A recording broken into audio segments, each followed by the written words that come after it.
I'm never satisfied, but when I'm finished, I'm blown away. Wow, that was a nice quote. Just create.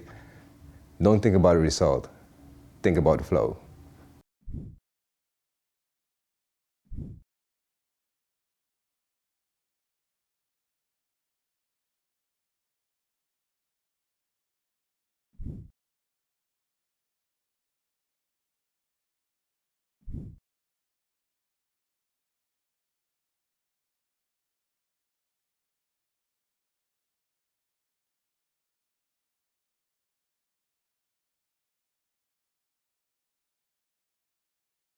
Welcome to this episode of Enrich the World. Woo! Mm-hmm. So Reza, tell me, how would you describe your relationship with creativity? I'm married to it, I guess. Mm-hmm. I see art as life, my life. I'm painting my portrait every day in a new direction because every day I'm growing to become like a better version of myself. And just like let it flow, be free. Sometimes I do, how do you call it? Try to correct myself from old behavior. Like what? Like what kind of behavior? Like the patterns that I've learned in growing up, becoming mature. And creativity is like the little kid. That's basically how I could like describe my personality. Because every day is like a new surprise, even for myself. That's good. Yeah. Imagine that, surprising yourself every day. Yeah, it's fun. It's also a challenge because I have to like educate myself, inform myself in which way I want to go. What did I learn from yesterday?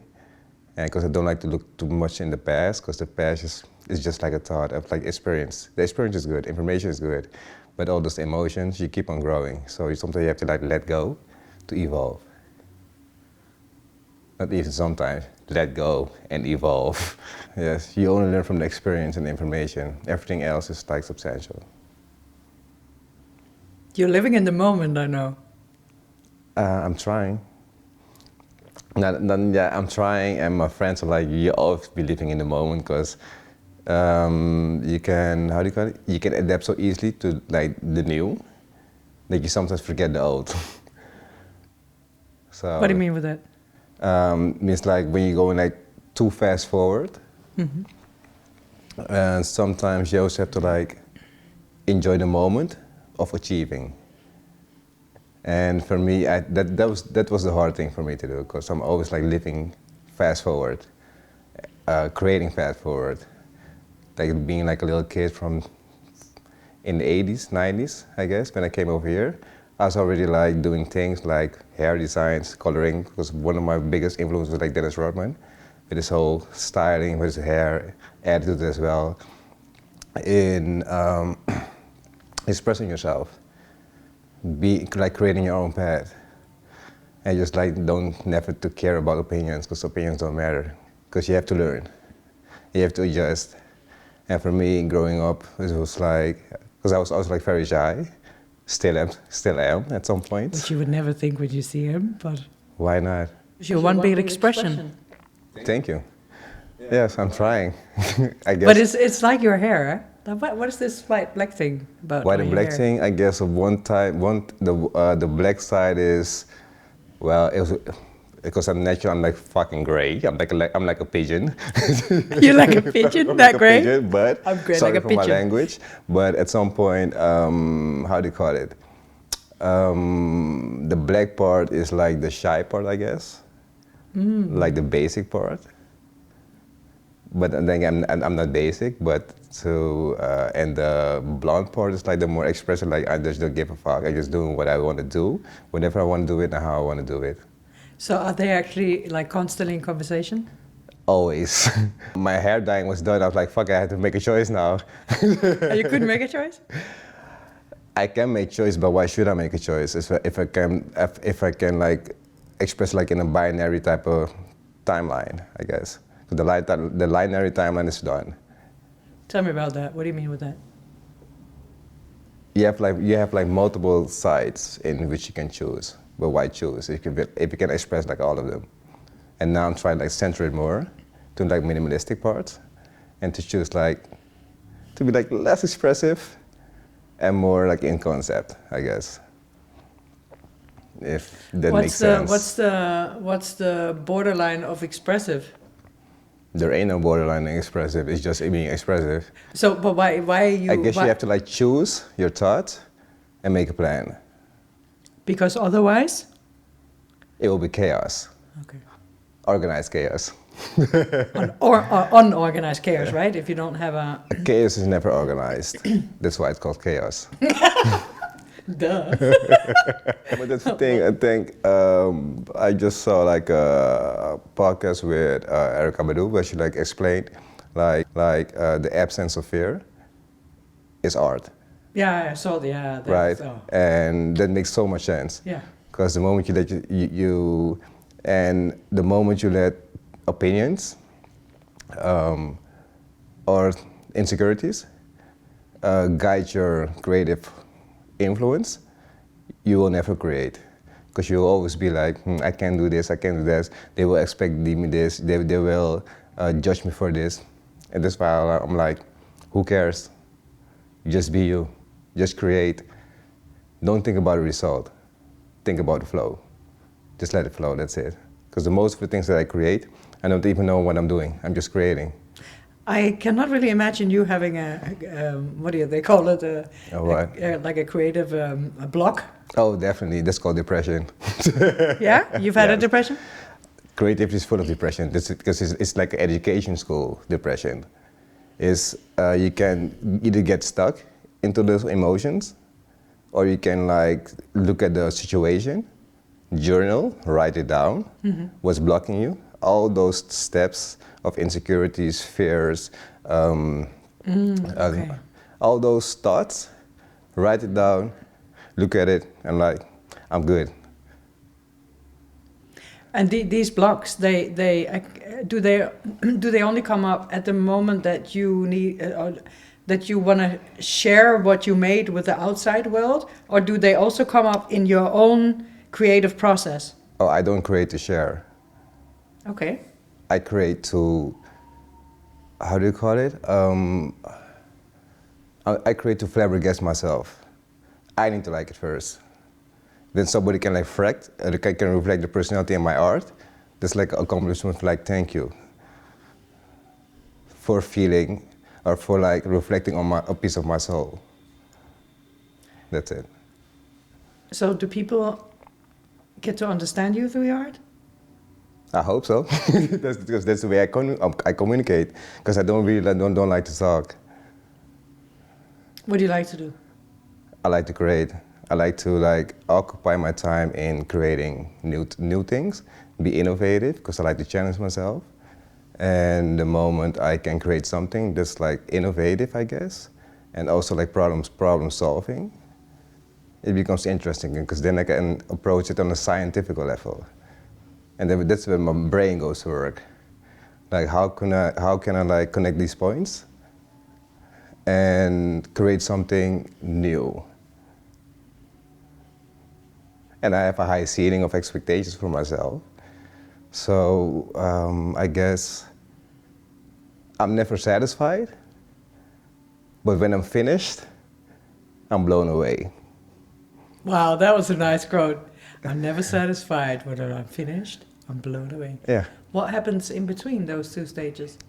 Science and connecting the dots and to see like all those impulses of creativity, all those thoughts, when I'm in the moment, I have to choose like, okay, what suits best? How I'm gonna organize this plan to create a solution. And the solution for me is to be free in my mind. That's when you enter like the state of flow? Yeah. So I'm kind of like trying to make like a timeline in my head of this thing going on. We get you get an idea, you're creative, and then you're in the bit of the flow, and not really, it's just excitement, right? Yeah. Then you get into the creative passion process. Then suddenly there got this like block thing. Then you got to like figure thing out. You get annoyed, irritated with yourself, and then suddenly it's like fuck it. And then you just go into kind of either fuck it or trust, like, okay, just let go. I'm just going to go into this. That's the thing, you need to let go so your conscious takes over control. Because in the creative space, when you get those impulses, you're just taking part of the process. You're not the process. Because you're like a, how do you call it? Like an antenna, like a medium from the universe. It's like downloading this information. That you're like choosing a plan, the idea, the plan, the experience comes to front. Like, hey, I have this idea, how I'm going to execute this. You're not asking like, why do I have this idea? No, I have this idea, how I'm going to execute this. There's no why. There's never a why. That's the only how. How the fuck? It's how, and at some point it becomes a purpose. Like, why are you creating? So you're going to see like the red line, but that comes with experience. Because when you're going to look at the timeline of growing up, seeing where you want to become, how do you want to come over there, creating like the vision board in your mind, mapping it out, so you can understand yourself more, know what are your interests, who you are as a person, who you want to become as an artist, and how you can make the idea of the ideology of becoming from the hobbyist, developing skills, creating your personality, also like creating a part of your own personal life, and then becoming a specialist in becoming a business. Where in the process are you? We're in the process, I'm always evolving. So when I think I'm here, I'm already looking at 10 years front. So tell me, where do you see yourself in 10 years? Peaceful in my mind. Yes, and that's why, because I've learned that I'm my own hero. Because if I want to keep on evolving into a positive level, I need to become my own hero. And that's when you learn. Are you mostly heroes save something? Are you saving something in particular? Yeah, I'm saving myself. From? From this reality. That's why I create. From this reality? Yeah. Do you mean like being trapped in a like a rat race kind of thing? Growing up is definitely a trap. Growing up is a trap? Definitely. Would you like to be a child again? What? Would you like to be a child again? I never grew grew up. I never grew up. I kind of relate more in like maturing up to kind of understand yourself better. And what did you get to understand about yourself? That I'm kind of cool. Yeah. And then what do you find? What do you think cool about yourself? Then I'm me. And what does that mean to be you? Challenging myself to be authentic every day in who I am. Can you give me an example of something like where you maybe are either dealing with or working on or evolving into? Dealing with how to stay conscious. This is so funny. With every sentence you say, I have another question. Yeah. What do you mean with conscious? To know what are your own personal values. With every choice that you make, do you stay in your values? Or do you want to kind of slip just to achieve that, like the shortcut to achieve the same vision? Can you give me an even more specific example? Like, for example, like becoming an artist, right? The practice, the theory of the practice of becoming a master in your discipline.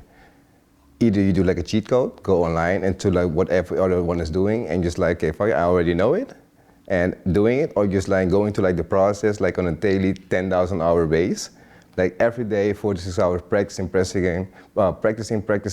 making a lot of mistakes, because that's like the best teaching there is, and from that point on also make like notes, designs, and making your own formulas, and then the level it's like. Do you know the cartoon Dexter and Dexter in the secret laboratory? I know what it. Yeah, I'm not so into it, like but yeah, old I know what you cartoon mean. from my Cartoon Netflix. That's how I saw myself always. Yeah. It's like being in my lab, my room, and just like keep on creating, keep on making notes. All the ideas my ideas come at midnight, around between 2 and 4, was what they always call like the witch hour. And then just like downloading all the ideas and just writing everything down like a madman. And at some point, take one of those ideas, make it into like a concept from my own creative box. At some point when something is like needed, I can always be like, hey, I have this idea, I have this idea, I have this, oh, wait, let me check out my database. Just take one out and I'm prepared. You seriously get time to check your database? Yeah. Wow. A day has 24 hours. You'll probably sleep like 4 to 6 hours, maybe 8. Yeah. So how are you like productive in your hours? Yeah, I don't know. I never get. I write a lot of things down, but I wonder if I ever got time to actually go back and look at those notes because there just comes the thing another. Is, when I'm cleaning up, and it's like a rare moment. yeah. What do you mean? In your house, in your mind, where? Both. Yeah. I will find my black books with all my notes. Yeah. And it's just like. It's amazing though. It's like there are 10 characters living within one person actually, yeah? At some point, I see it as 12 because every month has one personality, that's how I see it. And yeah, it's actually 30 months, but we're only counting 12 months. But it's like another conversation. But it's another podcast. Yeah. Yeah. But the thing is, I create things. The most things that I create, it's never with a plan. Because it's only a projection of my mind at that moment. Mm-hmm. And when I can use something, I know where to look at it, where to find it, because in my mind, I remember everything, but I forget a lot as well. But when I need it, it like pops up and I already know where to find it. And then I can like execute the assignment, I guess, faster, because I don't have to think to create it, which is already created. I have to adjust it to the moment. Some call it forecasting, some call it trend setting. I just call it having fun. Complete other question. Mm-hmm. So how do you make your money? What do you make money with? Abundance. No. Okay, yeah, it's an answer. Now I get even more curious. Can we get the manual for this thing? No. How do I guess I don't create to get paid, but I do get paid, if it makes sense. Yeah, it makes sense, but what's the formula for that? I'm a hair artist, and started in the 90s, like doing like painting hair, cutting hairstyles, and I always my uncles, who are always like business entrepreneurs, they taught me how to save money first before you spend it, and so that point the whole entrepreneurial state of mind was like groomed into me like from a young age, and I was like a workaholic. No, I call it work, I like it, because workaholic is so negative. Work, I like it. And I was like working, I guess, I started my first business when I was 17 or 18, in my bedroom. Just like cutting till I made my mom crazy. But I was cutting the first 2 years, I guess, for free. Cutting hair, you mean? Cutting hair, just to develop my skills. Your friends, or who do I picture? Friends, neighbors, whatever. I didn't care about money. I cared about developing my skills, because I knew that when I'm gonna charge money, I need to become a specialist first, so I can charge a proper amount.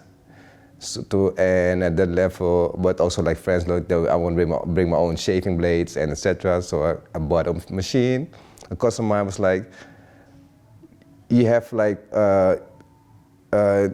inside, you can see proportions very good, so you must be able to cut, because I never wanted to be a barber. I want to be like a neuroscientist, or like a brain surgeon, because that was like much more interesting. Also what I saw on TV, and I was like reading in the magazines. And at some point, okay, I bought a clipper, the hair clipper. I started like shaving heads, and the interest for me was not, of course, is creating a good hairstyle, but the science behind the mechanical part of the blade, and the mechanics behind the clipper. So I kind of specialized in knowing how the machine works. And then it just happened to sit someone in front of you that you can practice on, right? Because I started on my cousins first, then with my friends, and at some point I didn't have a model, so I started practicing on myself in the mirror, and at some point, at that level, I kind of looked like a clown in the first few weeks because I messed up a lot of shit, and at some point you have to go out. So you can't hide inside. And growing up in like a black family, Suriname family, and having Suriname friends, they will fuck you up. They were like, oh shit, what happened? Who's your barber? Don't. I am. Yeah, but at some So point, cool. but the thing is, you have to walk the path of shame to become successful, because you need to learn about it. And at some points, the people who are like laughing at you will become your best clients, because they'll be like, oh shit, that is dope. They see you evolve, they see And it's you. storytelling, eh? They're What? actually following you. They don't even know. Yeah, but- You're yeah. already practicing storytelling without knowing it, eh? Without knowing it, right? Because I was only a hobbyist. I wasn't like a specialist. I was like, I kind of like fell in love with the discipline during the way, because I could experiment in different styles. First it was like just like shaving in like a fade.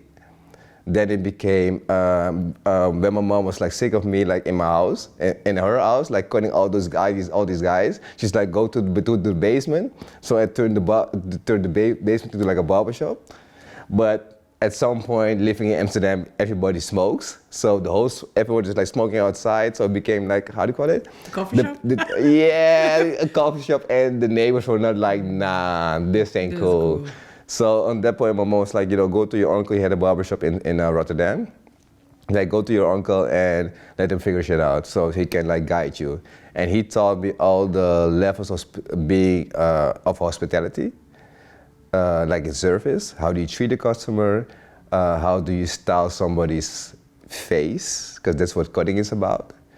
And how can you create something so good that you can like blow yourself away, like, hey, wow, this is dope. Because it was also competitive in the shop. Because for him, it's like, everyone is like a family, but you need to be like on top of your game.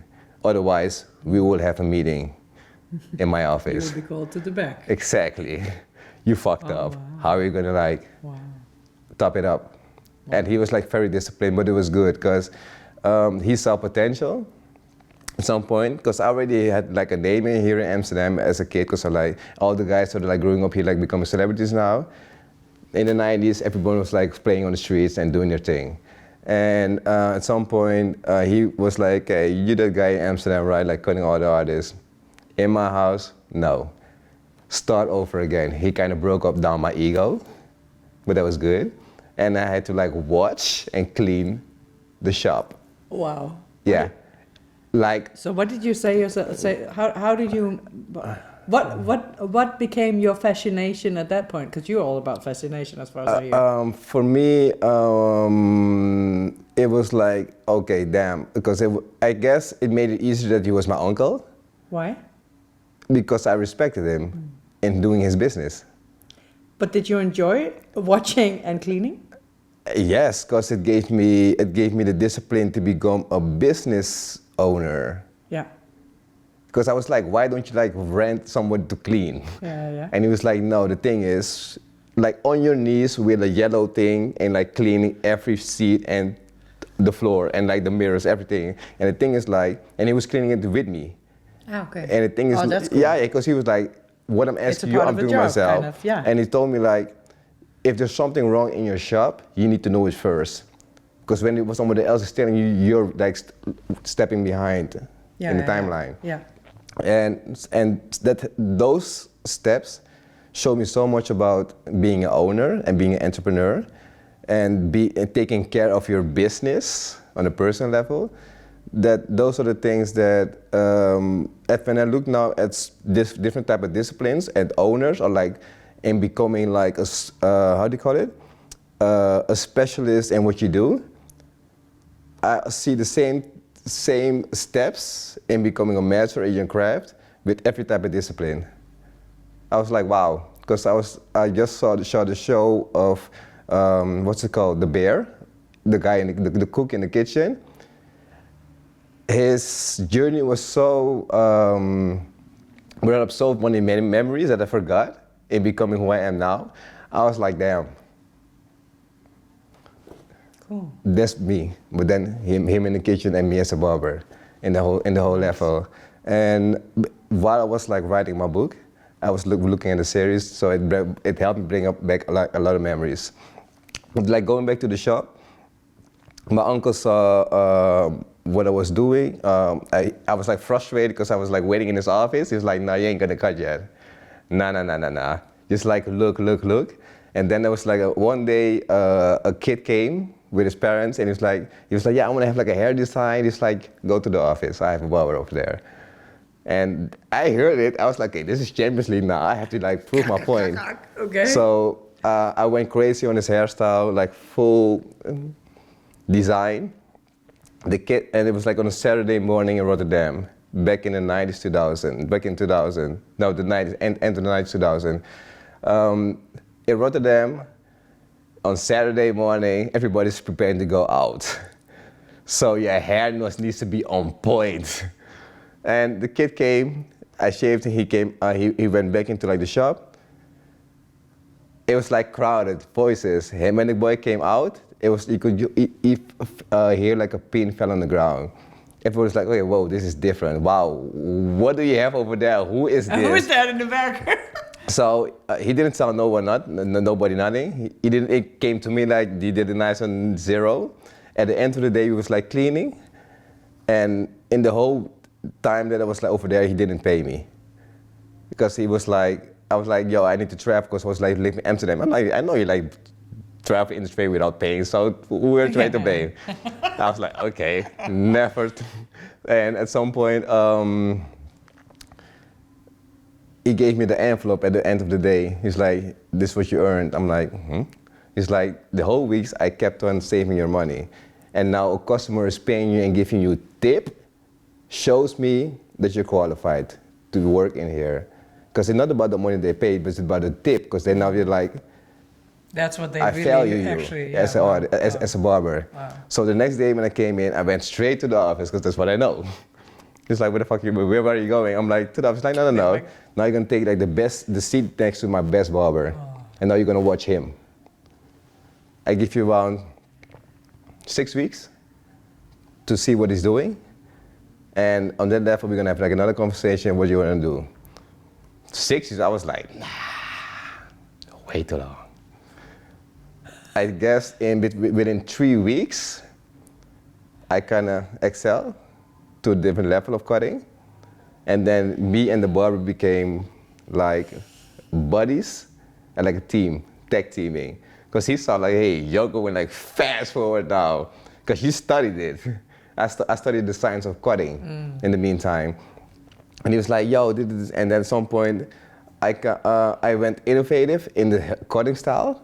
I like, if you do it like this, it works faster. And he was like, I never thought of it, but that's nice. So we became like a special unit, I guess, on the floor. And then my uncle was like, okay, wait. So now you're pushing him within this 6 months. Interesting. And at that level, we kind of created like a line of customers who came for prints only. Not just for the hairstyle, just like a cut, but also for like shaped-in designs. Because this guy next to me, he was like, you know like the old school tribals, like the stickers that you have in the car? He was like a specialist in it. And he showed me all the techniques about it. And then at some point, I kind of infused my own style in it, and his style, and then it became something different. And like in Rotterdam, you had like carnival, right? Mm-hmm. And everybody's like walking with like all those hairstyles.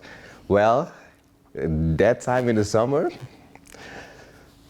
we was like going crazy on hairstyles. So at some point there was like even like a contest within barber shops on the streets, like, wait, those guys are different. We are different. Let's go. And there was like, it was like almost like a barber's battles. Oh wow! From shop to shop. That's so cool. Without being like pronounced like this is a battle, but it's like on the streets like these guys are dope. Wow. Yeah, but we are dope as well. Wow. So that became like a crazy type of thing within Carnival. That also taught me a lot. And then I also discovered bleaching hair. Because I saw it at a customer who had like really long blonde hair. I was like, huh? What is that? Because I already saw it in the magazines with Dennis Rodman, but I never knew how he did it. And then I saw it from my eyes, like, hey, whoa. And then my uncle like, yeah, this is like how to bleach hair. And don't try it. When you tell me don't, I will definitely do it. So I bought my own thing, like my own small kit of bleaching, of like blonding, like the peroxide and the bleaching powder. And I tried it at home. Well, it got green or something probably. It went blonde. I had like brown and blonde spots. So I was looking like a Dalmatian, but then on a very artistic level. And I had to go outside, and my mom was like, "What did you do?" I'm like, "I tried something," and I was at high school at that time. So my whole class, I was like walking with like with how do you call it, you had those beanies. Oh yeah. And you also had those do-rags. Yeah. And that time was like usher time, right? So I had like style it up. So, but in the classroom, you had to like take off your beanie or your do-rag, because it was like, and then I was like, nah, they're like, yep, otherwise you have to like go outside, and then you're like, at like another point of being absent in the class. I was like, damn, fuck it. Take it off, and the whole class was like, yeah! What happened? Is that so you became like the class clown of the whole school. But you learn from it, and at some point I kept on becoming better, because then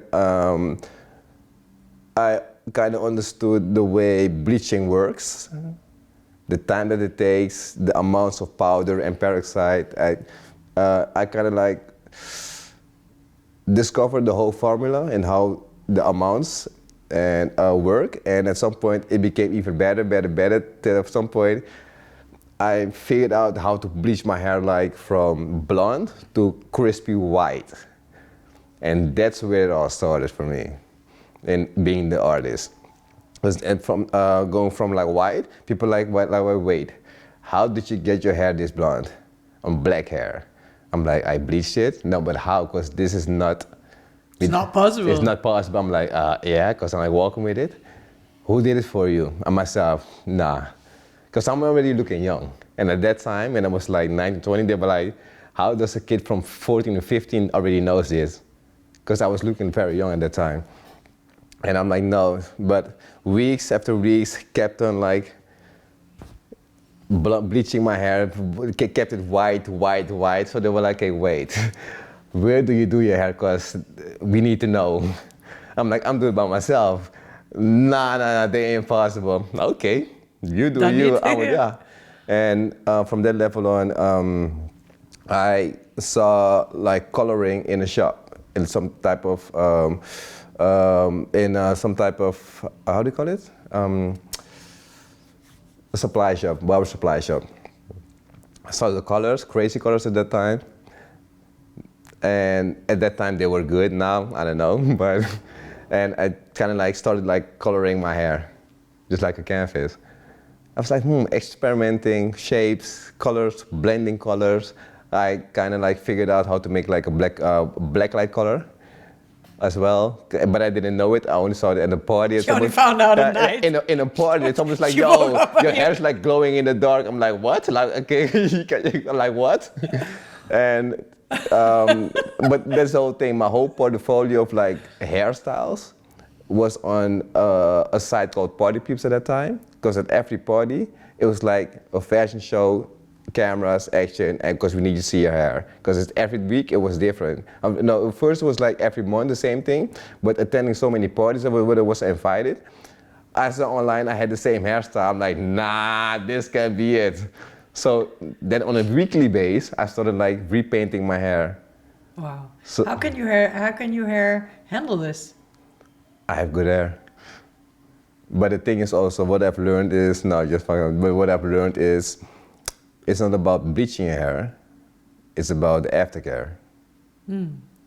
Taking care of your scalp, taking care of your hair, knowing what you eat, how you wash your hair, the mask, hair, all the substance that you can put in your hair to nurture your hair, that's very important. Like what kind? Can you share a few things with us you can put in your hair to nurture your hair? Yeah, google.com. Figure it out. We need your site.com. My site.com. Okay, that's a good name, by the way. No, it's things like with like nuts, avocados, bananas. You can use so many things like natural stuff. How do you call it? Like rosemary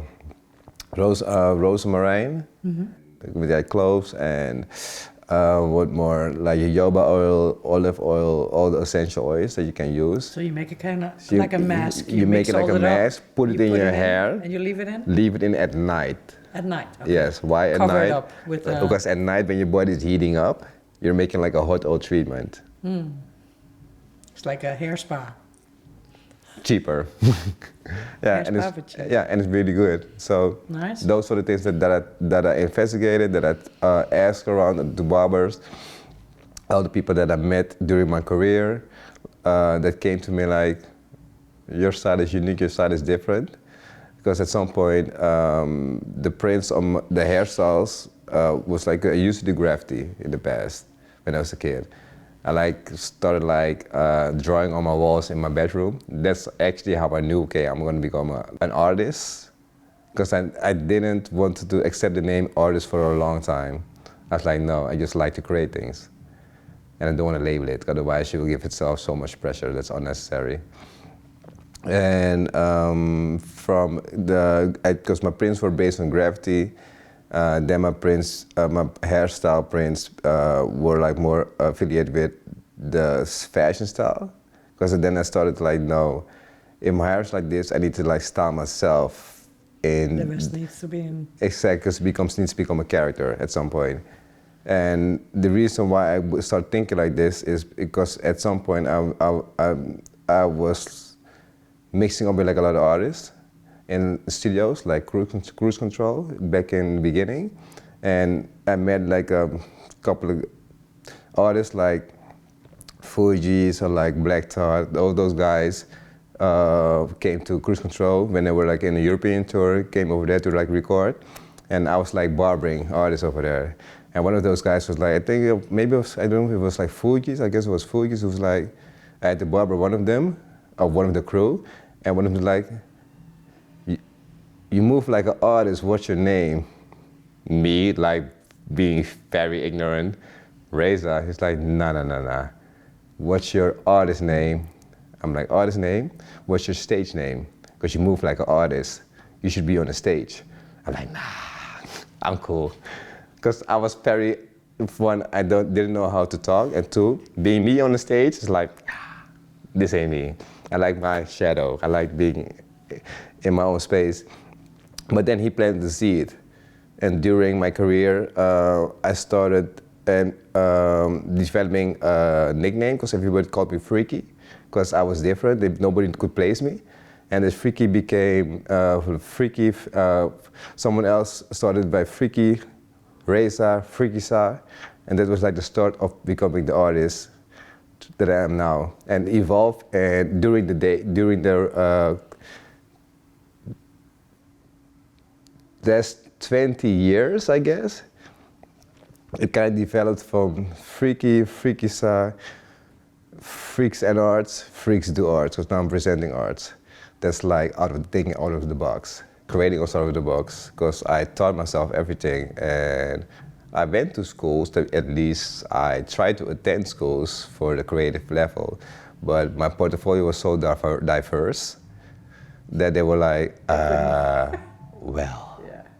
In the 90s, they were like, well, you're kind of advanced, and we don't know how to like guide you, but you're accepted. And I was like, if you don't know how to guide me, why are you accepting me? Because what are you going to teach me? And doing that on like design school, doing that on like barber school, because my uncle sent me to like a barber school. And because I already knew everything, I was like feeling very bored. And I guess their guidelines and their books were like so outdated, because I was like, the styles now that you see on the streets, I was already doing then. And for them it was like, well, we're kind of basic. And you're very extrovert in your expression.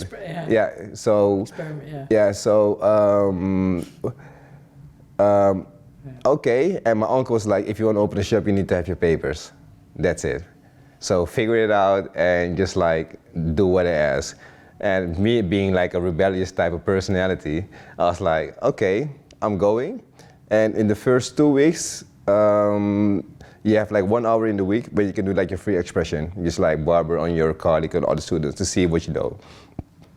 I came from a specialist, so I already know how to do it. And then clients saw what I was doing. They were like, "Okay, wait, he is new, but he's like shaping like one of the best in his customers."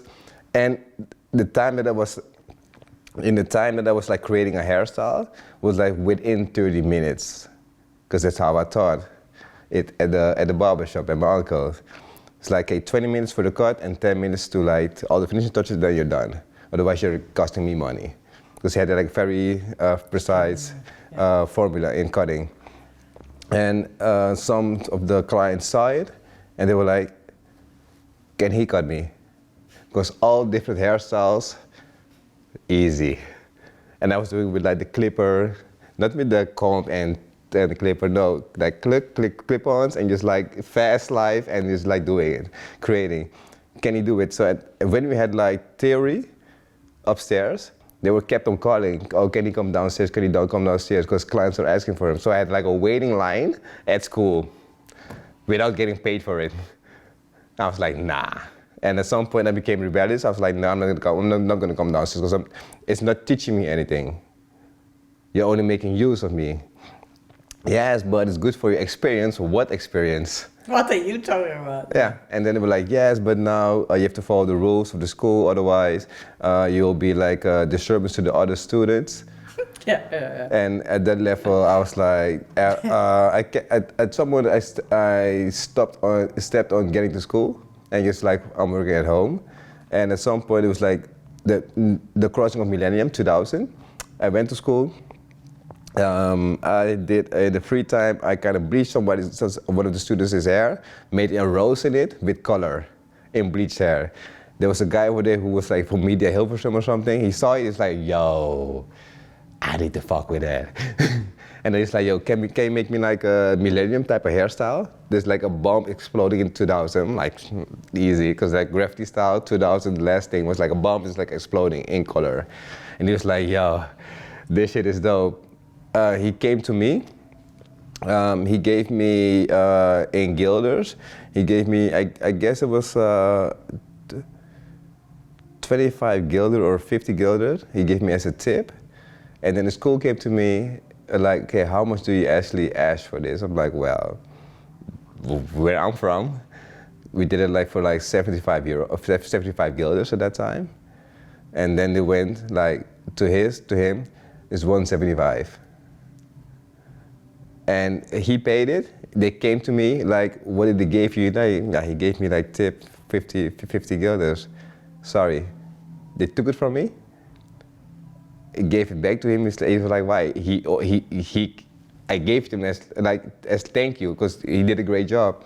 Just like, "Yeah, no, we can't accept tips here." I went like,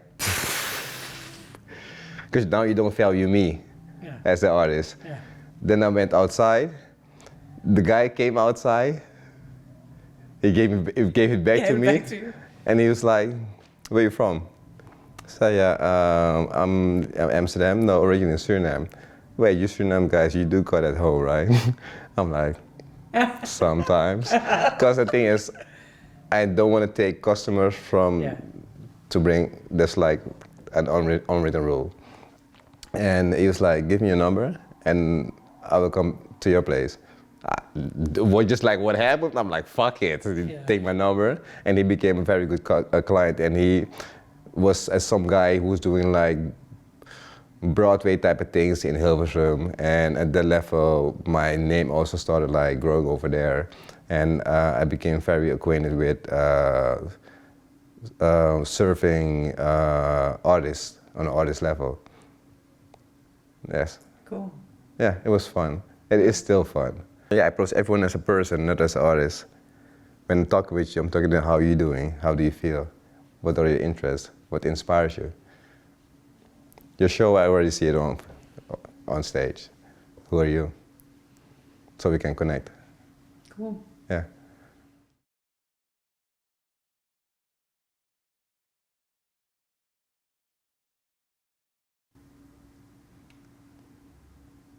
Three crosses. Hmm? The three crosses. Yes. Well, earlier you asked me a question, and how do I make money? Oh yeah. Yeah. As a hair artist, I had to learn in how you sell your art. One, working with bigger companies, so you can like work in concepts, and how do I say this? One, as a hair artist. Second, I make clothing, jackets, fashion, and also as tattoos. As a tattoo artist. So those two disciplines provide me my financial income. And at what point? So, for example, you were cutting all your friends and family, right? Yeah. So at what point do you go from just creating for yourself in your creative journey and actually offering it to people for money? Yeah. Right? At some point, I went to parties, right? And when I like kind of styled myself. I kind of styled myself the way I was like influenced, like looking at artists at like MTV, Yo Raps, MTV. Those were like my influential artists. And I was like, that's dope. And at some point I started gluing stuff on my clothes to create my own fashion. I also like to buy very exclusive things that nobody had. And so I could like make my own image of it, I guess my own, like creating my own character, styling. And when I went to parties, the artists on stage were like, that's dope. What is it? Who are you? And on that level, I got introduced to the bigger artists, and we could actually like share a common style. And so I got like styled artists at that level. And that also like brings a good paycheck. So yeah, that's it. And that's from one artist to another artist, and then they will see things, and it's at that point you're like styling artists, because you're like moving around with artists. How is it for you to see your art walking around on people and other artists that actually understand and really value what you make? I guess I appreciate that they can reflect their personality on my voice, because my art is my voice. So at some point, and I also had to learn, I like it. It gives me joy when I can style someone's personality with my fashion style. To what extent is your artistic expression an extension of the character of the person? I can imagine that what you do is that you actually you kind of see the whole soul of the character, and you know how to give that even a layer more, not a layer more, but you know what I mean? I'm not trying to see somebody's soul, I'm trying to see somebody's personality, so I can style your character. Because when I talk with you, getting to know you, I'm getting to know your personality. Yeah. Yeah. And at that level, I will see the visuals of what I have that can style your character. Like when you're styling someone for a shoot, maybe you will see a jacket like this or this, and when you have it on, it doesn't fit you because it's not who you are. So how do you translate a person's character into a style? I already checked their profile to see what's their style. Where they're smiling. Not where they're like pretending like, oh, I need to wear this because I need to post like a photo to get money. And on that level, I'm looking at what do they like. And for example, I made it for an artist called Smoke Purpp. I had the opportunity to make him a jacket, and I did my research before, just like a journalist. Who are you and who I'm dealing with? And I made a jacket from him, for him, with his name inside, number, etc. And some personal quotes that he liked. Because when he had the jacket on, he was like, oh, this is dope. And then the next day I got a call. Yo. He took it off. I need shoes. So in a short time, I created him some shoes from like this in a South Park team, and I made him a character in South Park on his shoe. Oh, and because he was like unwrapping the shoe, and then he saw it like, oh, this is dope. And at some point, and that's the thing that I like the most, is he was like turning around, and you just saw, like, you just from an adult guy, you just like he turned into like a little kid in a short moment, and he just like the smile of happiness. I'm like, oh, this is me, this is fire. This is so cool. And to that somebody can reflect on that level, yeah, that is dope. I understand. Yeah. No money can ever can approach that level of satisfaction. Cool. And then he was like, yo, I got you. This is so fire. Because I can show you the video later. Because I'm saving those videos for myself. Like, okay, how people are reflecting on my art. Mm-hmm. And where there are levels, then I can still grow. Thanks for the jacket, fam. But I need the Air Forces now. I need the Air Forces too. This is hard. Oh shit. Yo. This shit is hard. Yo, that's me. Yeah, that's me.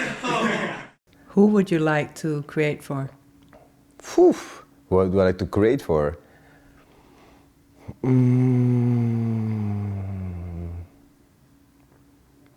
I think who I would like to collab with would be, I guess I have a few names on my list. I can't choose one, sorry. Why should I choose one if I have like multiple options? Can you mention all of them?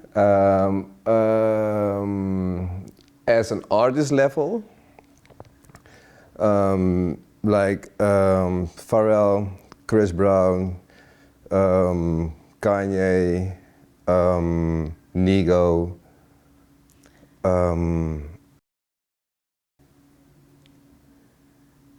There are a few other Japanese artists that the names don't come up yet, because I do like Japanese minimalistic. And why them? Why them? Because they are their own niche, and I can kind of recognize their approach and their way of thinking, because they don't care. They just do what they like to do, and there's always so many steps ahead. Also like ASAP. Where he's going now, I don't know, but his previous things were like, okay, that's dope. Because it's only expression. And they don't care about opinions, they only do what they like to do.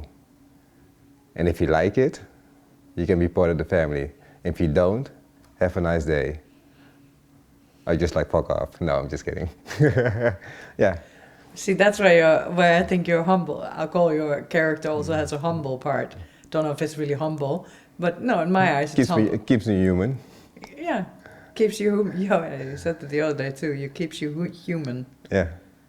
Yeah, you need to have a humble part, otherwise you will never have ground to reflect in how you can grow. And there's always somebody better tomorrow that will keep you hungry as well. And beautiful. The thing is, when somebody is better, because it is no challenge, because it's a challenge you will never win. But it will keep you hungry to become better at what you do, not at what somebody else might do.